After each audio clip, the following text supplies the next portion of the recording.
11. Guerra. Un cheval, vite un cheval, morrollón por un cheval. Shakespeare. Nota del narrador. La cita dice: un caballo, pronto un caballo, mi reino por un caballo. Fin de la nota. Chacón. Facundo, el gaucho malo de los llanos, no vuelve a sus pagos esta vez, que se encamina hacia Buenos Aires, y debe a esta dirección imprevista de su fuga salvar de caer en manos de sus perseguidores. Facundo ha visto que nada le queda que hacer en el interior. No hay esta vez tiempo de martirizar y estrujar a los pueblos para que no den recursos, sin que el vencedor llegue por todas partes en su auxilio. Esta batalla de Oncativo, o la Laguna Larga, era muy fecunda en resultados. Por ella, Córdoba, Mendoza, San Juan, San Luis, La Rioja, Catamarca, Tucumán, Salta y Jujuy quedaban libres de la dominación de caudillos. La unidad de la República, propuesta por Rivadavia por las vías parlamentarias, empezaba a hacerse efectiva desde Córdoba por medio de las armas, y el general Paz, al efecto, reunió un congreso de agentes de aquellas provincias para que acordasen lo que más conviniera para darse instituciones. Lavalle había sido menos afortunado en Buenos Aires, y Rosas, que estaba destinado a figurar un papel tan sombrío y espantoso en la historia argentina, ya empezaba a influir en los negocios públicos y gobernaba la ciudad. Quedaba, pues, la República dividida en dos fracciones, una en el interior, que deseaba hacer capital de la Unión a Buenos Aires, otra en Buenos Aires, que fingía no querer ser capital de la República, a no ser que abjurase la civilización europea y el orden civil. La batalla aquella había dejado en descubierto otro grande hecho, a saber, que la Montonera había perdido su fuerza primitiva y que los ejércitos de las ciudades podían medirse con ella y destruirla. Este es un hecho fecundo en la historia argentina. A medida que el tiempo pasa, las bandas pastoras pierden su espontaneidad primitiva. Facundo necesita ya de terror para moverlas, y en batalla campal se presentan como azoradas en presencia de las tropas disciplinadas y dirigidas por las máximas estratégicas que el arte europeo ha enseñado a los militares de las ciudades. En Buenos Aires, empero, el resultado es diverso. Lavalle, no obstante su valor, que ostenta en el puente de Márquez y en todas partes, no obstante sus numerosas tropas de línea, sucumbe al fin de la campaña, encerrado en el recinto de la ciudad por los millares de gauchos que han aglomerado Rosas y López. Y por un tratado que tiene al fin los efectos de una capitulación, se desnuda de la autoridad y Rosas penetra en Buenos Aires. ¿Por qué es vencido Lavalle? No por otra razón, a mi juicio, sino porque es el más valiente oficial de caballería que tiene la República Argentina. Es el general argentino y no el general europeo. Las cargas de caballería han hecho su fama romanesca. Cuando la derrota de Torata, o Moquegua, no recuerdo bien, Lavalle, protegiendo la retirada del ejército, da 40 cargas en día y medio, hasta que no le quedan 20 soldados para dar otras. No recuerdo si la caballería de Murat hizo jamás un prodigio igual. Pero ved las consecuencias funestas que trae este hecho para la República. Lavalle en 1839, recordando que la Montonera lo ha vencido en 1830, abjura toda su educación guerrera a la europea y adopta el sistema montonero. Equipa 4.000 caballos y llega hasta las goteras de Buenos Aires con sus brillantes bandas, al mismo tiempo que Rosas, el gaucho de la Pampa, que lo ha vencido en 1830, abjura por su parte sus instintos montoneros anula la caballería en sus ejércitos y sólo confía el éxito de la campaña a la infantería reglada y al cañón. Los papeles están cambiados. El gaucho toma la casaca, el militar de la independencia el poncho. El primero triunfa, el segundo va a morir, traspasado de una bala que le dispara de paso la montonera. Severas lecciones, por cierto. Si Lavalle hubiera hecho la campaña de 1840 en silla inglesa y con el paletó francés, hoy estaríamos a orillas del Plata, arreglando la navegación por vapor de los ríos y distribuyendo terrenos a la inmigración europea. Paz es el primer general ciudadano que triunfa del elemento pastoril, porque pone en ejercicio contra él todos los recursos del arte militar europeo, dirigidos por una cabeza matemática. La inteligencia vence a la materia, el arte al número. Tan fecunda en resultados es la obra de Paz en Córdoba, tan alto levanta en 2 años la influencia de las ciudades, que Facundo siente imposible rehabilitar su poder de caudillo, no obstante que ya lo ha extendido por todo el litoral de los Andes, y sólo la culta, la europea Buenos Aires, puede servir de asilo a su barbarie. Los diarios de Córdoba de aquella época transcribían las noticias europeas, las sesiones de las cámaras francesas y los retratos de Casimir Perier, Lamartine, Chateaubriand servían de modelos en las clases de dibujo. Tal era el interés que Córdoba manifestaba por el movimiento europeo. Leed la Gaceta Mercantil y podréis juzgar del rumbo semibárbaro que tomó desde entonces la prensa de Buenos Aires. Facundo se fuga para Buenos Aires, no sin fusilar antes a 2 oficiales suyos, para mantener el orden en los que le acompañan. Su teoría del terror no se desmiente jamás. Es su talismán, su paladión, sus penates. Todo lo abandonará, menos esta arma favorita. Llega a Buenos Aires, se presenta al gobierno de Rosas, encuéntrase en los salones con el general Guido, el más cumplimentero y ceremonioso de los generales que han hecho su carrera haciendo cortesías en las antecámaras de palacio. Le dirige una muy profunda a Quiroga. ¿Qué? Me muestran los dientes, dice éste, como si yo fuera perro. Ahí me han mandado ustedes una comisión de doctores a enredarme con el general Paz, Cavia y Cernadas. Paz me ha batido en regla. Quiroga deploró muchas veces después no haber dado oídos a las proposiciones del mayor Paunero. Facundo desaparece en el torbellino de la gran ciudad. Apenas se oye hablar de algunas ocurrencias de juego. El general Mansilla le amenaza una vez de darle un candelerazo, diciéndole: ¿qué? ¿Se ha creído que está usted en las provincias? Su traje de gaucho provinciano llama la atención. El embozo del poncho, su barba entera, que ha prometido llevar hasta que se lave la mancha de la tablada, fija por un momento la atención de la elegante y europea ciudad. Mas luego nadie se ocupa de él. Preparábase entonces una grande expedición sobre Córdoba. 6.000 hombres de Buenos Aires y Santa Fe se estaban alistando para la empresa. López era el general en jefe. Balcarce, Enrique Martínez y otros jefes iban bajo sus órdenes. Ya el elemento pastoril domina, pero tiene aún alianza con la ciudad, con el Partido Federal. Todavía hay generales. Facundo se encarga de una tentativa desesperada sobre La Rioja o Mendoza. Recibe para ello 200 presidiarios sacados de todas las cárceles.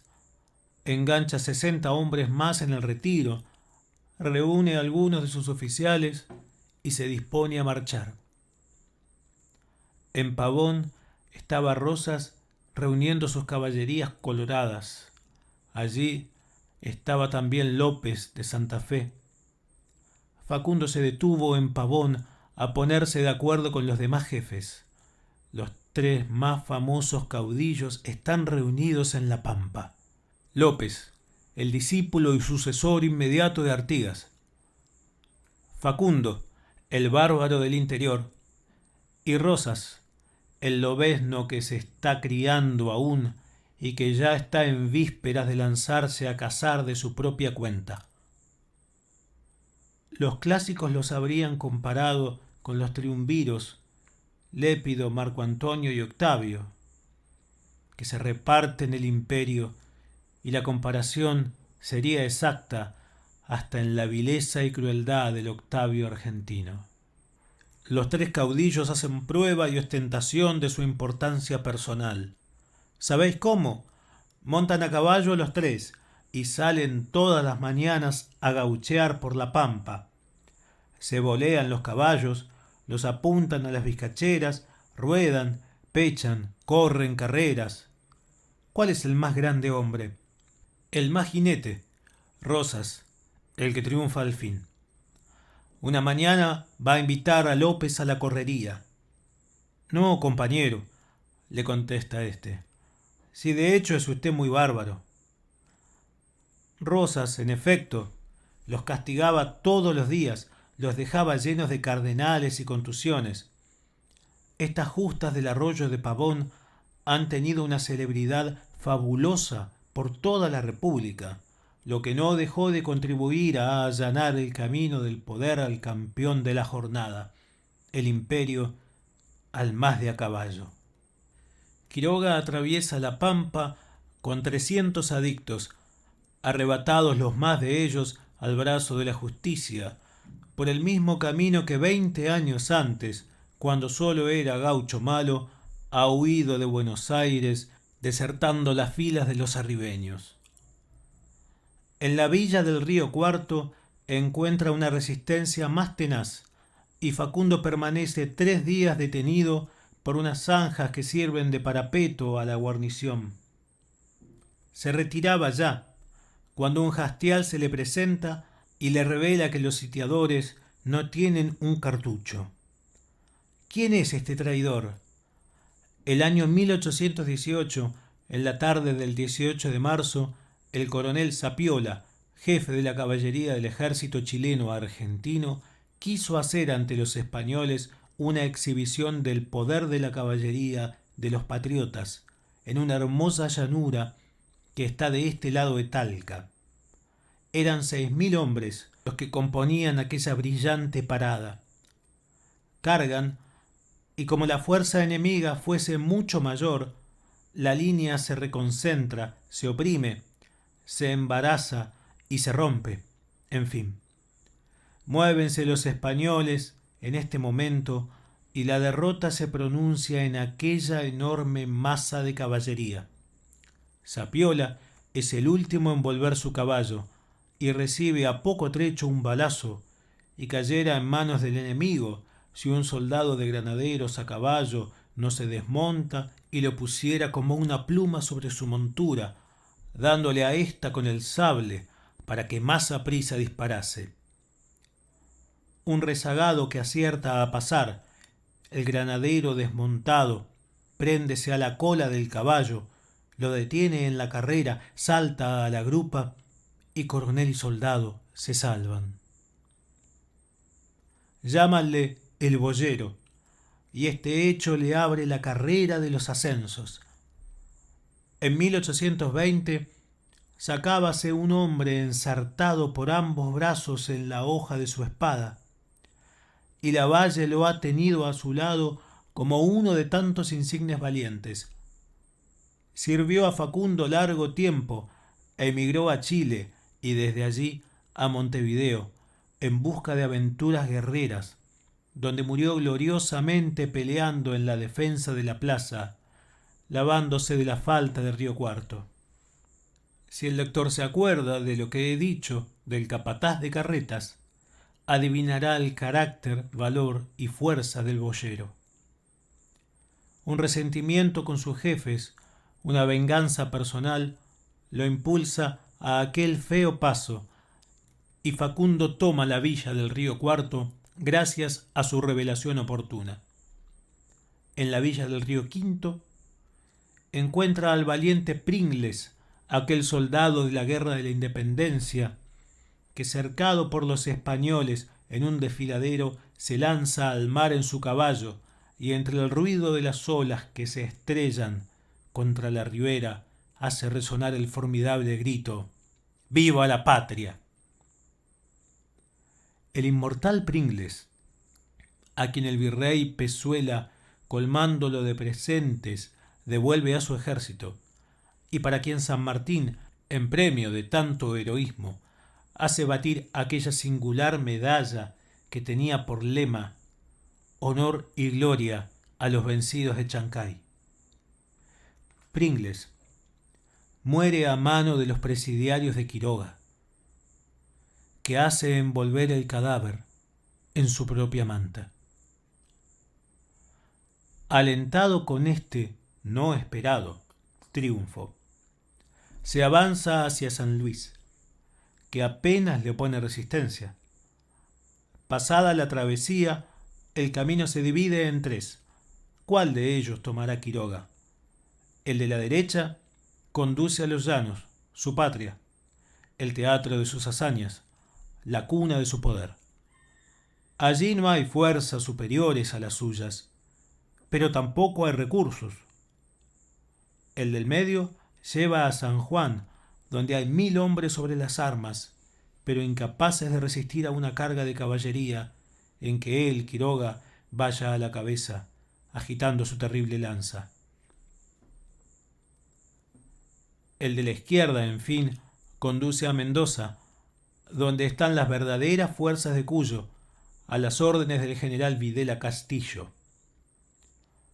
Hay un batallón de 800 plazas, decidido, disciplinado, al mando del coronel Barcala.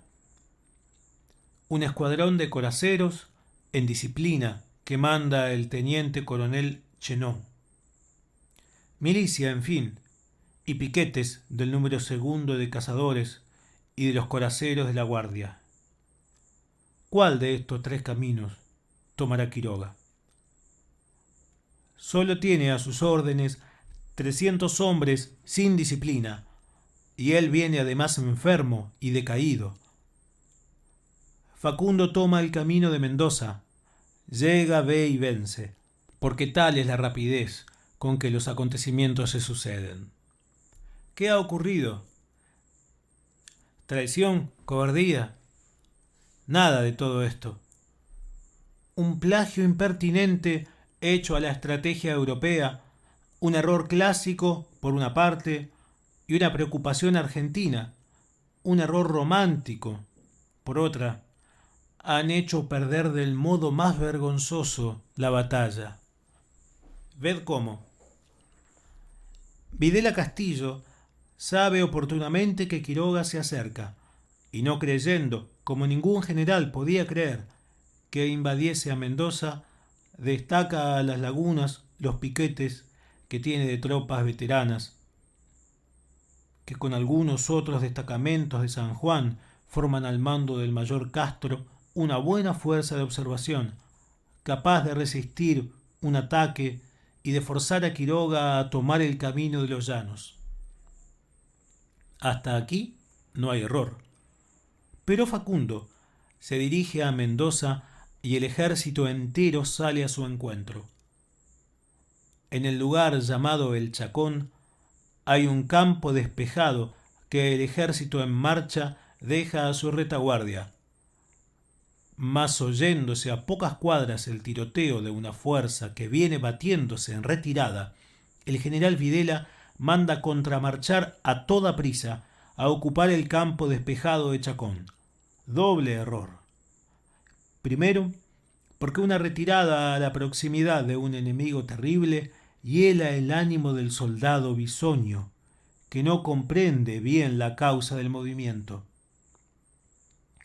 Segundo, y mayor todavía, porque el campo, más quebrado y más impracticable, es mejor para batir a Quiroga, que no trae sino un piquete de infantería.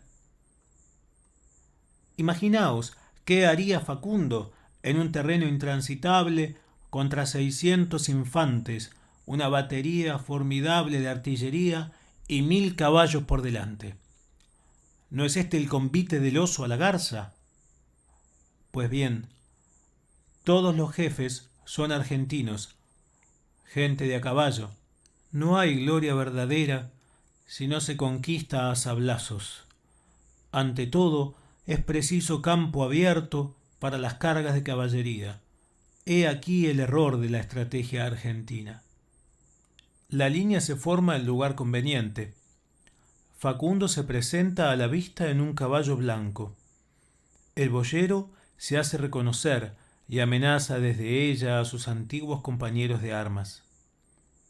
Principia el combate y se manda cargar a unos escuadrones de milicia. Error de argentinos, iniciar la batalla con cargas de caballería. Error que ha hecho perder la República en 100 combates, porque el espíritu de la Pampa está allí en todos los corazones.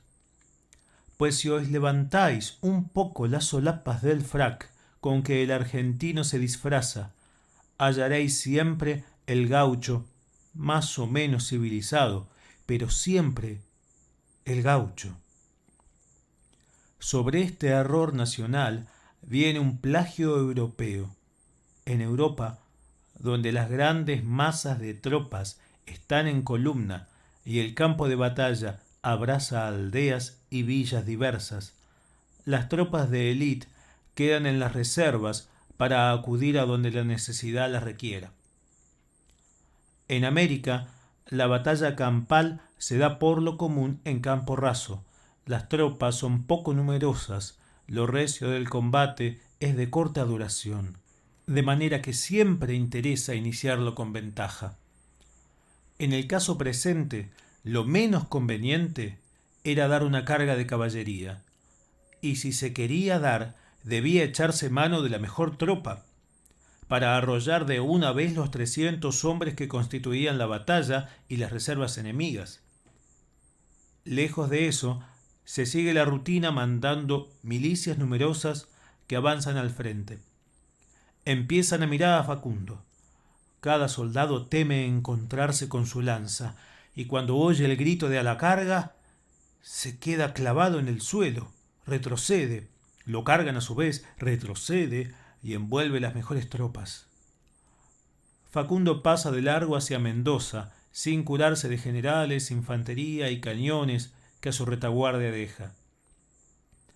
He aquí la batalla de Chacón, que dejó flanqueado al ejército de Córdoba, que estaba a punto de lanzarse sobre Buenos Aires. El éxito más completo coronó la inconcebible audacia de Quiroga. Desalojarlo de Mendoza era ya inútil. El prestigio de la victoria y el terror le darían medios de resistencia, a la par que por la derrota quedaban desmoralizados sus enemigos. Se correría sobre San Juan, donde hallarían recursos y armas, y se empeñaría una guerra interminable y sin éxito. Los jefes se marcharon a Córdoba, y la infantería, con los oficiales mendocinos, capituló al día siguiente. Los unitarios de San Juan emigraron a Coquimbo, en número de 200, y Quiroga quedó pacífico poseedor de Cuyo y La Rioja. Jamás habían sufrido aquellos dos pueblos catástrofe igual, no tanto por los males que directamente hizo Quiroga, sino por el desorden de todos los negocios que trajo aquella emigración en masa de la parte acomodada de la sociedad.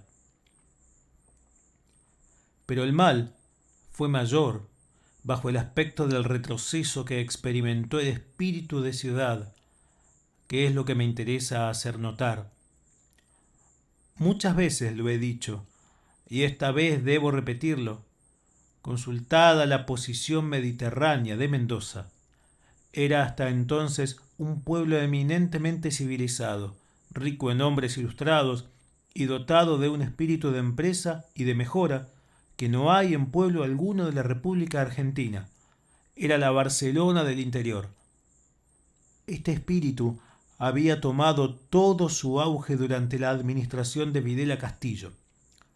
Construyéronse fuertes al sur, que a más de alejar los límites de la provincia, la han dejado para siempre asegurada contra las irrupciones de los salvajes. Emprendióse la desecación de los ciénagos inmediatos, adornóse la ciudad, formáronse sociedades de agricultura, industria, minería y educación pública, dirigidas y secundadas todas por hombres inteligentes, entusiastas y emprendedores. Fomentóse una fábrica de tejidos de cáñamo y lana, que proveía de vestidos y lonas para las tropas. Formóse una maestranza en la que se construían espadas, sables, corazas, lanzas, bayonetas y fusiles, sin que en estos entrase más que el cañón de fabricación extranjera. Fundiéronse balas de cañón huecas y tipos de imprenta. Un francés, Charon, químico, dirigía estos últimos trabajos, como también el ensayo de los metales de la provincia. Es imposible imaginarse desenvolvimiento más rápido ni más extenso de todas las fuerzas civilizadoras de un pueblo. En Chile o en Buenos Aires, todas estas fabricaciones no llamarían mucho la atención, pero en una provincia del interior, y con solo el auxilio de artesanos del país, es un esfuerzo prodigioso. La prensa gemía bajo el peso de diarios y publicaciones periódicas en las que el verso no se hacía esperar. Con las disposiciones que yo le conozco a ese pueblo, en 10 años de un sistema semejante hubiérase vuelto un coloso. Pero las pisadas de los caballos de Facundo vinieron luego a hollar estos retoños vigorosos de la civilización, y el fraile Aldao hizo pasar el arado y sembrar de sangre el suelo durante 10 años. ¿Qué había de quedar? El movimiento impreso entonces a las ideas no se contuvo aún después de la ocupación de Quiroga. Los miembros de la Sociedad de Minería, emigrados en Chile, se consagraron desde su arribo al estudio de la química, la mineralogía y la metalurgia. Godoy Cruz, Correa, Villanueva, Doncel y muchos otros reunieron todos los libros que trataban de la materia, recolectaron de toda la América colecciones de metales diversos, registraron los archivos chilenos para informarse de la historia del mineral de Uspallata, y a fuerza de diligencia lograron entablar trabajos allí, en que con el auxilio de la ciencia adquirida sacaron utilidad de la escasa cantidad de metal útil que aquellas minas contienen, porque el mineral de Uspallata es un cadáver. De esta época data la nueva explotación de minas en Mendoza, que hoy se está haciendo con ventaja. Los mineros argentinos, no satisfechos con estos resultados, se desparramaron por el territorio de Chile, que les ofrecía un rico anfiteatro para ensayar su ciencia, y no es poco lo que han hecho en Copiapó y en otros puntos en la explotación y beneficio y en la introducción de nuevas máquinas y aparatos. Godoy Cruz, desengañado de las minas, dirigió a otro rumbo sus investigaciones, y con el cultivo de la morera creyó resolver el problema del porvenir de las provincias de San Juan y Mendoza, que consiste en hallar una producción que en poco volumen encierre mucho valor. La seda llena esta condición impuesta a aquellos pueblos centrales por la inmensa distancia a que están de los puertos y el alto precio de los fletes.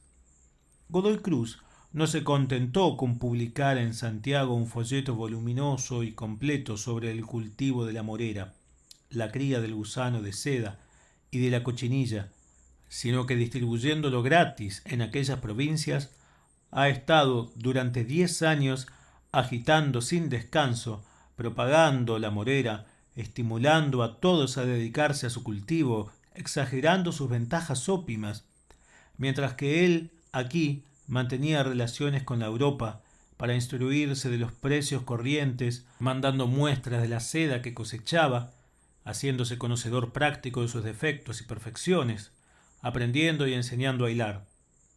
Los frutos de esta grande y patriótica obra han correspondido a las esperanzas del noble artífice. Hasta el año pasado había ya en Mendoza algunos millones de moreras y la seda, recogida por quintales, había sido hilada, torcida, tenida y vendida a Europa, en Buenos Aires y Santiago, a 5, 6, 7 pesos libra, porque la joyante de Mendoza no cede en brillo y finura a la más afamada de España o Italia. El pobre viejo ha vuelto al fin a su patria, a deleitarse en el espectáculo de un pueblo entero consagrado a realizar el más fecundo cambio de industria, prometiéndose que la muerte no cerrará sus ojos antes de ver salir para Buenos Aires una caravana de carretas cargadas en el fondo de la América con la preciosa producción que ha hecho por tantos siglos la riqueza de la China y que se disputan hoy las fábricas de León, París, Barcelona y de toda la Italia. Gloria eterna del espíritu unitario de ciudad y de civilización. Mendoza, a su impulso, se ha anticipado a toda la América española en la explotación en grande de esta rica industria. Nota del autor. El éxito final no ha justificado tan halagüeñas esperanzas. La industria de la seda languidece hoy en Mendoza y desaparecerá por falta de fomento. Nota de la edición de 1851. Fin de la nota.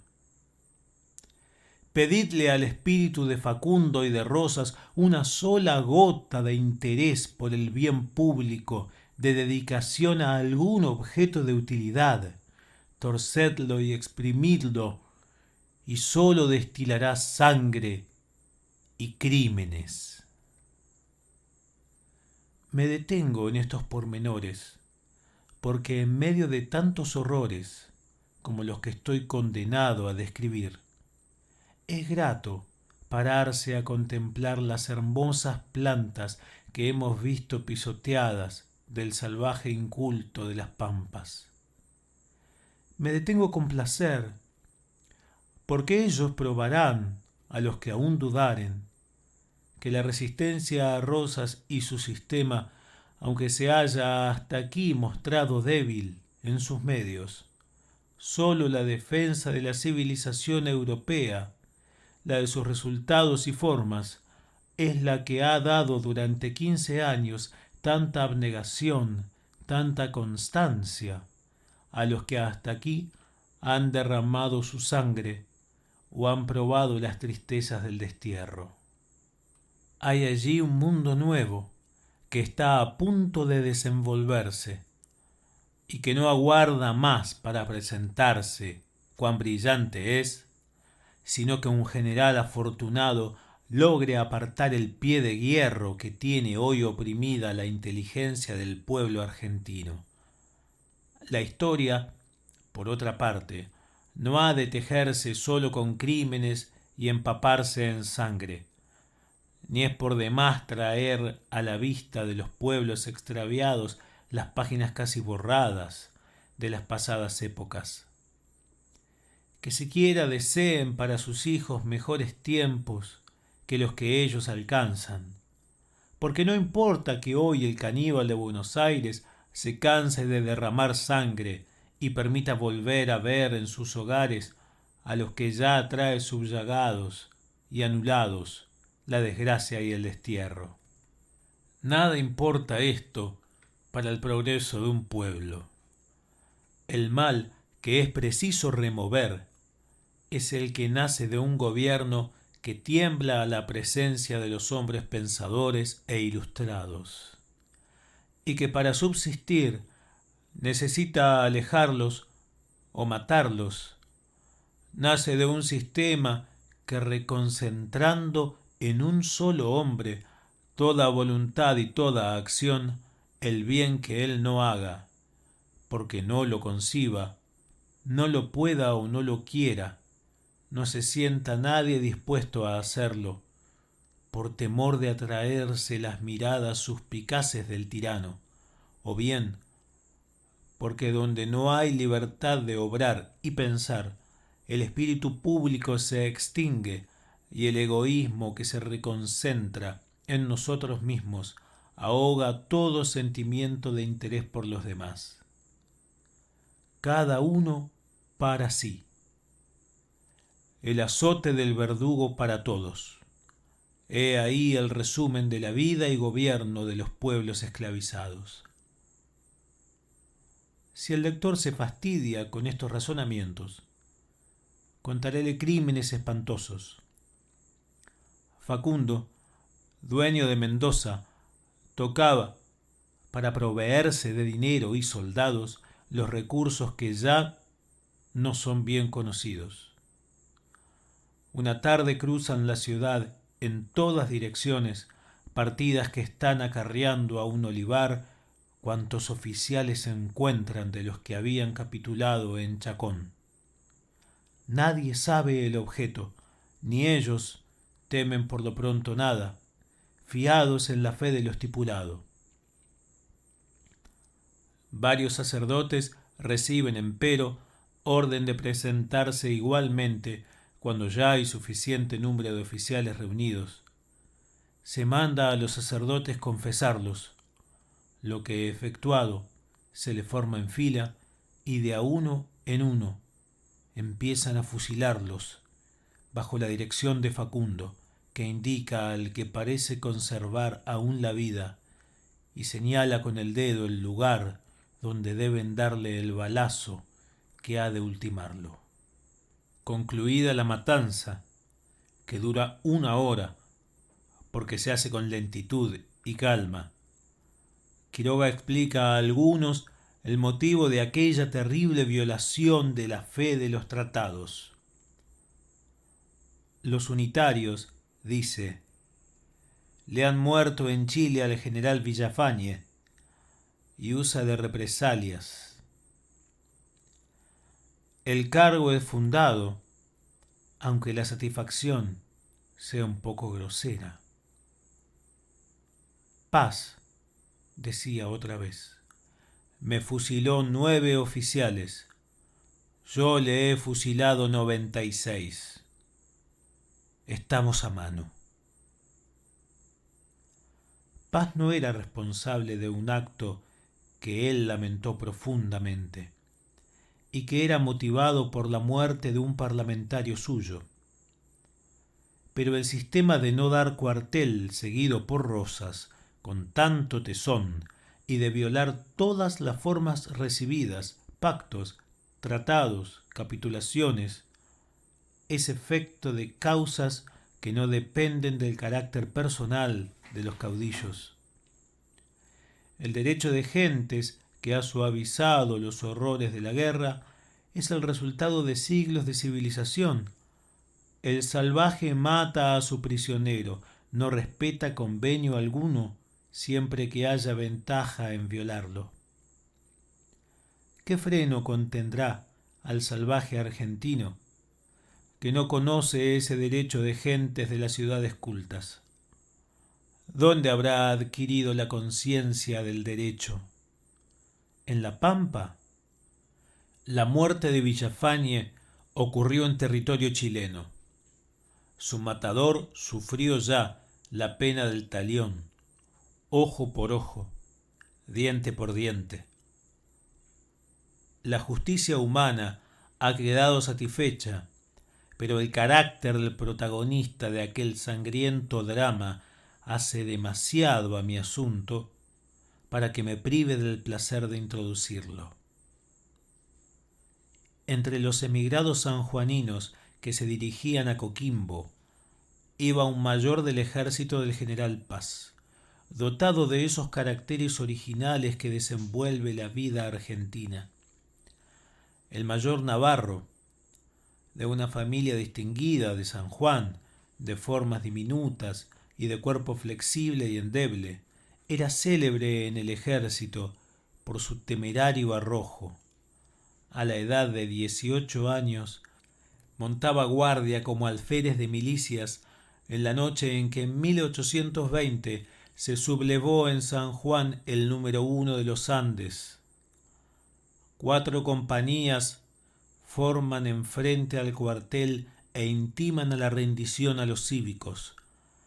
Navarro queda solo en la guardia, entorna la puerta y con su florete defiende la entrada. 14 heridas entre golpes de sable y bayoneta lo franquean, y el alférez, apretándose con las manos 3 bayonetazos que ha recibido cerca de la ingle, con el otro brazo cubriéndose 5 que le han traspasado el pecho, y ahogándose con la sangre que corre a torrentes de la cabeza, se dirige desde allí a su casa, donde recobra la salud y la vida después de 7 meses de una curación desesperada y casi imposible. Dado de baja por la disolución de los cívicos, se dedica al comercio, pero al comercio acompañado de peligros y aventuras.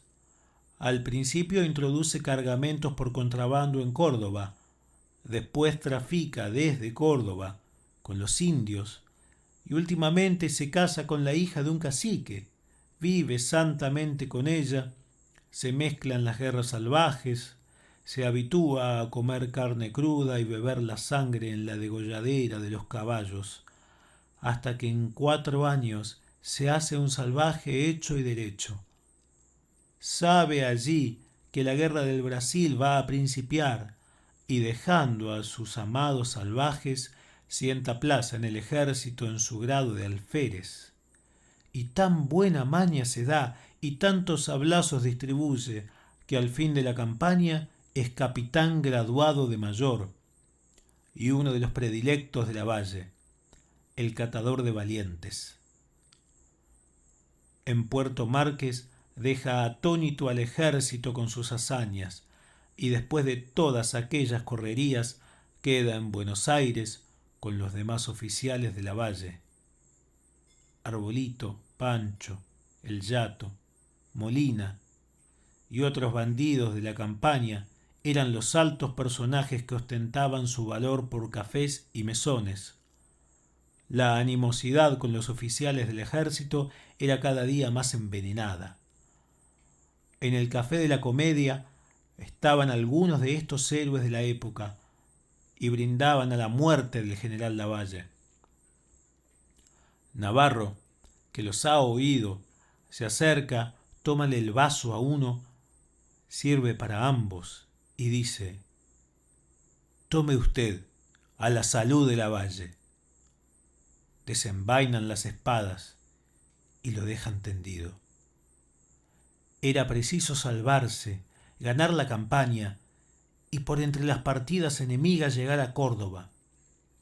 Antes de tomar servicio, penetra tierra adentro a visitar a su familia, a su padre político, y sabe con sentimiento que su cara mitad ha fallecido. Se despide de los suyos y 2 de sus deudos, 2 mocetones, el uno su primo y su sobrino el otro, le acompañan de regreso al ejército.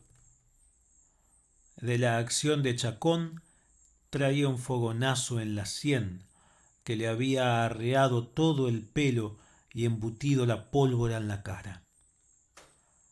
Con este talante y acompañamiento, y un asistente inglés tan gaucho y certero en el lazo y las bolas como el patrón y los parientes, emigraba el joven Navarro para Coquimbo, porque joven era y tan culto en su lenguaje y tan elegante en sus modales como el primer Pisaverde.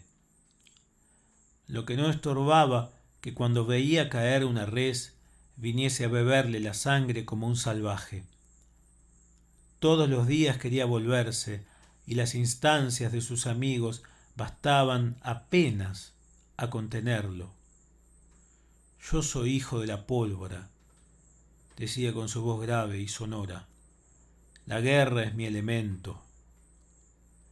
La primer gota de sangre que ha derramado la guerra civil», decía otras veces, «ha salido de estas venas. y de aquí ha de salir la última. Yo no puedo ir más adelante, repetía, parando su caballo. Echo de menos sobre mis hombros las paletas de general. En fin, exclama otras veces, ¿qué dirán mis compañeros cuando sepan que el mayor Navarro ha pisado el suelo extranjero sin un escuadrón con lanza en ristre? El día que pasaron la cordillera hubo una escena patética. Era preciso deponer las armas.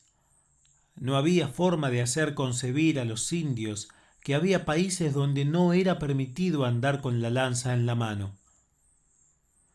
Navarro se acercó a ellos, les habló en la lengua. Fuese animado poco a poco. 2 gruesas lágrimas corrieron de sus ojos y los indios clavaron, con muestras de angustia, sus lanzones en el suelo. Todavía después de emprendida la marcha, volvieron sus caballos y dieron vuelta en torno de ellas, como si les dijesen un eterno adiós. Con estas disposiciones de espíritu, pasó el mayor Navarro a Chile y se alojó en Guanda, que está situado en la boca de la quebrada que conduce a la cordillera. Allí supo que Villafañe volvía a reunirse a Facundo y anunció públicamente su propósito de matarlo. Los emigrados que sabían lo que las palabras importaban en boca del mayor Navarro, después de procurar en vano disuadirlo, se alejaron del lugar de la escena. Advertido Villafañe pidió auxilio a la autoridad, que le dio unos milicianos, los cuales le abandonaron desde que se informaron de lo que se trataba. Pero Villafañe iba perfectamente armado y traía además 6 riojanos. Al pasar por Guanda, Navarro salió a su encuentro y, mediando entre ambos un arroyo, le anunció en frases solemnes y claras su designio de matarlo, con lo que se volvió tranquilo a la casa en que estaba a la sazón almorzando. Villafañe tuvo la indiscreción de alojarse en Tilo, lugar distante solo 4 leguas de aquel en que el reto había tenido lugar. A la noche, Navarro requiere sus armas y una comitiva de 9 hombres que le acompañan y que deja en lugar conveniente cerca de la casa de Tilo, avanzando él solo a la claridad de la luna. Cuando hubo penetrado en el patio abierto de la casa, grita a Villafañe, que dormía con los suyos en el corredor: «Villafañe, levántate, vengo a matarte. El que tiene enemigos no duerme». Toma su lanza. Navarro se desmonta del caballo, desenvaina la espada, se acerca y lo traspasa.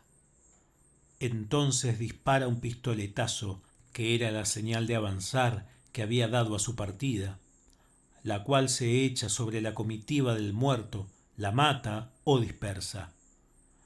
Hacen traer los animales de Villafañe, cargan su equipaje y marchan en lugar de él a la República Argentina a incorporarse al ejército.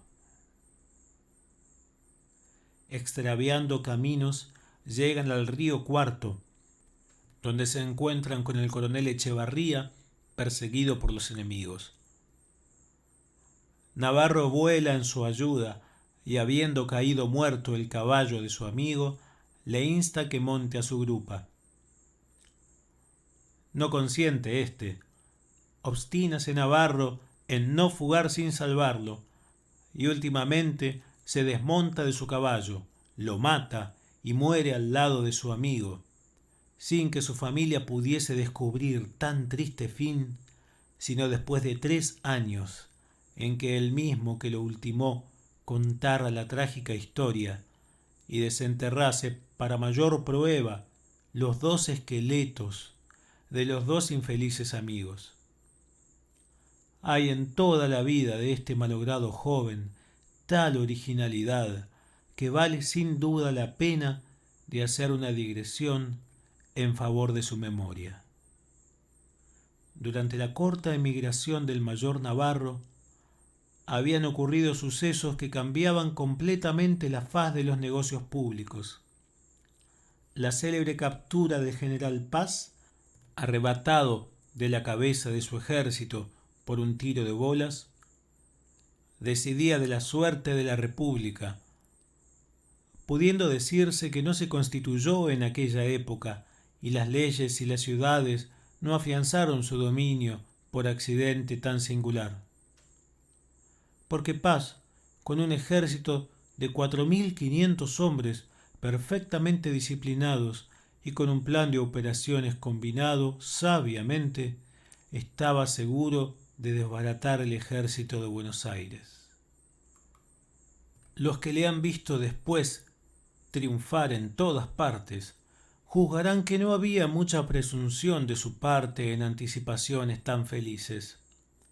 Pudiéramos hacer coro a los moralistas que dan a los acontecimientos más fortuitos el poder de trastornar la suerte de los imperios, pero si es fortuito el acertar un tiro de bolas sobre un general enemigo, no lo es que venga de la parte de los que atacan las ciudades, del gaucho de la Pampa, convertido en elemento político. Así puede decirse que la civilización fue boleada aquella vez. Facundo, después de vengar tan cruelmente a su general Villafañe, marchó a San Juan a preparar la expedición sobre Tucumán, a donde el ejército de Córdoba se había retirado después de la pérdida del general, lo que hacía imposible todo propósito invasor. A su llegada, todos los ciudadanos federales, como en 1827, salieron a su encuentro, pero Facundo no gustaba de las recepciones.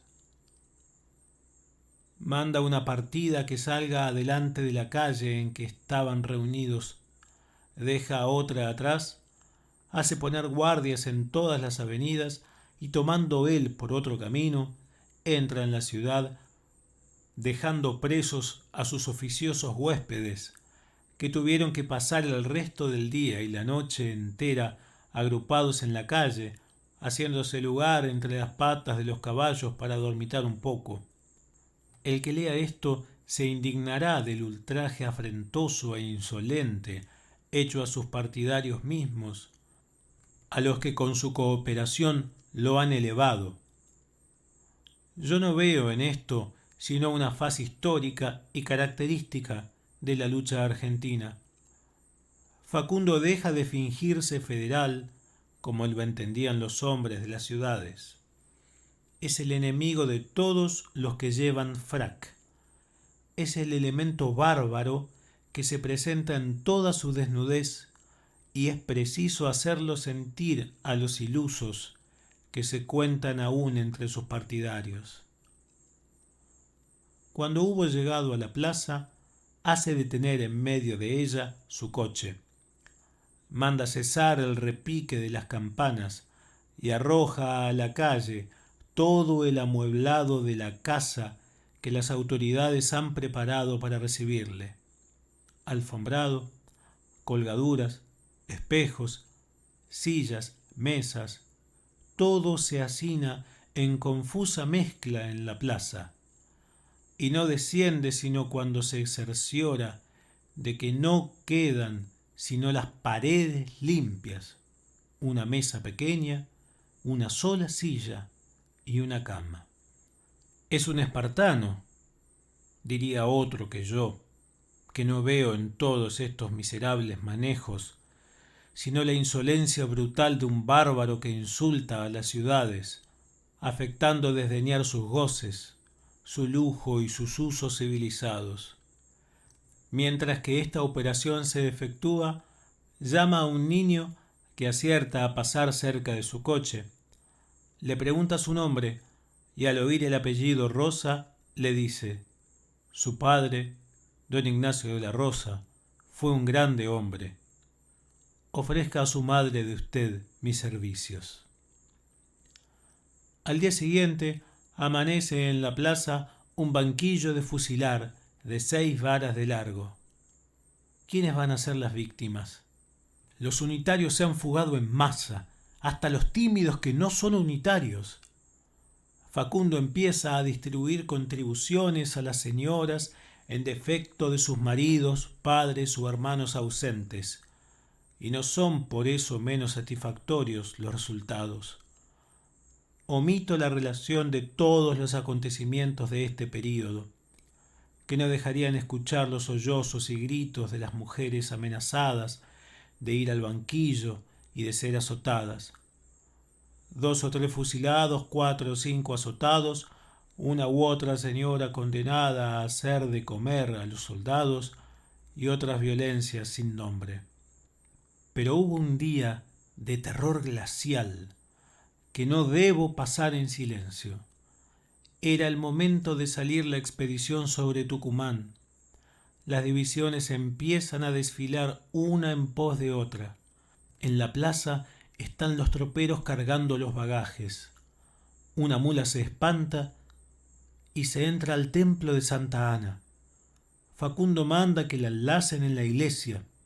El arriero va a tomarla con las manos, y en este momento un oficial que entra a caballo por orden de Quiroga enlaza mula y arriero y lo saca a la cincha unidos, sufriendo el infeliz las pisadas, golpes y coces de la bestia. Algo no está listo en aquel momento. Facundo hace comparecer a las autoridades negligentes. Su excelencia, el señor gobernador y capitán general de la provincia, recibe una bofetada. El jefe de policía se escapa corriendo de recibir un lanzazo, y ambos ganan las calles de sus oficinas a dar las órdenes que han omitido. ¿Os parece esto mucha degradación? No, así son los pueblos. Así es el hombre cuando se ha perdido toda conciencia del derecho, cuando la fuerza brutal se desencadena. ¿Qué hace el niño cuando su padre, enfurecido, se venga despedazándolo a azotes? Llora y se somete, porque no hay en la tierra apoyo para su derecho. Así lo hacen los gobernadores y los pueblos. Lloran y se someten, porque la resistencia es inútil, la dignidad una provocación, y la muerte recibida quedaría sin gloria y sin vengadores. Más tarde, Facundo ve uno de sus oficiales que da de cintarazos a 2 soldados que peleaban. Lo llama, lo acomete con la lanza. El oficial se prende del asta para salvar la vida. Bregan, y al final el oficial se la quita y se la entrega respetuosamente. Nueva tentativa de traspasarlo con ella. Nueva lucha, nueva victoria del oficial, que vuelve a entregársela. Facundo entonces reprime su rabia, llama en su auxilio. Apodéranse 6 hombres del atlético oficial, lo estiran en una ventana y bien amarrado de pies y manos, Facundo lo traspasa repetidas veces con aquella lanza que por 2 veces le había sido devuelta, hasta que el oficial ha apurado la última agonía, hasta que reclina la cabeza y el cadáver yace yerto y sin movimiento. Las furias están desencadenadas. El general Huidobro es amenazado con la lanza, si bien tiene el valor de desenvainar su espada y prepararse a defender su vida. Y sin embargo de todo esto, Facundo no es cruel, no es sanguinario. Es el bárbaro nomás, que no sabe contener sus pasiones y que una vez irritadas no conocen freno ni medida. Es el terrorista que a la entrada a una ciudad fusila a uno y azota a otro, pero con economía, muchas veces con discernimiento. El fusilado es un ciego, un paralítico o un sacristán. Cuando más, el infeliz azotado es un ciudadano ilustre, un joven de las primeras familias. Sus brutalidades con las señoras vienen de que no tiene conciencia de las delicadas atenciones que la debilidad merece. Las humillaciones afrentosas impuestas a los ciudadanos provienen de que es campesino grosero y gusta por ello de maltratar y herir en el amor propio y el decoro a aquellos que sabe que lo desprecian. No es otro el motivo que hace del terror un sistema de gobierno. ¿Qué habría hecho Rosas sin él en una sociedad como era antes la de Buenos Aires? ¿Qué otro medio de imponer al público ilustrado el respeto que la conciencia niega a lo que de suyo es abyecto y despreciable?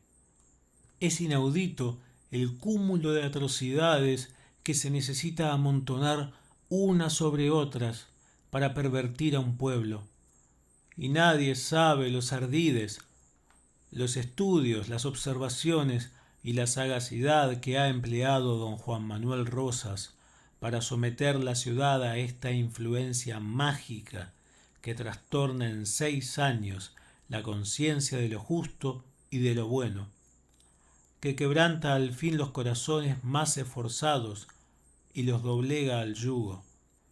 El terror de 1793 en Francia era un efecto, no un instrumento.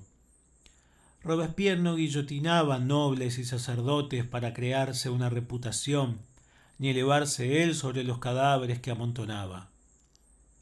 Era un alma adusta y severa aquella que había creído que era preciso amputar a la Francia todos sus miembros aristocráticos para cimentar la revolución.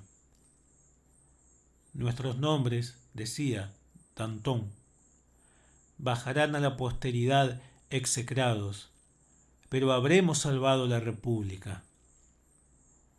El terror entre nosotros es una invención gubernativa para ahogar toda conciencia, todo espíritu de ciudad y forzar al fin a los hombres a reconocer como cabeza pensadora el pie que les oprime la garganta. Es un desquite que toma el hombre inepto armado del puñal para vengarse del desprecio que sabe que su nulidad inspira a un público que le es infinitamente superior. Por eso hemos visto en nuestros días repetirse las extravagancias de Calígula, que se hacía adorar como Dios y asociaba al imperio su caballo. Era que Calígula sabía que era él el último de los romanos, a quienes tenía, no obstante, bajo su pie. Facundo se daba aires de inspirado, de adivino, para suplir la incapacidad natural de influir sobre los ánimos. Rosas se hacía adorar en los templos y tirar su retrato por las calles en un carro a que iban uncidos generales y señoras, para crearse el prestigio que echaba de menos. Pero Facundo es cruel sólo cuando la sangre se le ha venido a la cabeza y a los ojos y ve todo colorado. Sus cálculos fríos se limitan a fusilar a un hombre, a azotar un ciudadano. Rosas no se enfurece nunca. Calcula en la quietud y el recogimiento de su gabinete, y desde allí salen las órdenes a sus sicarios.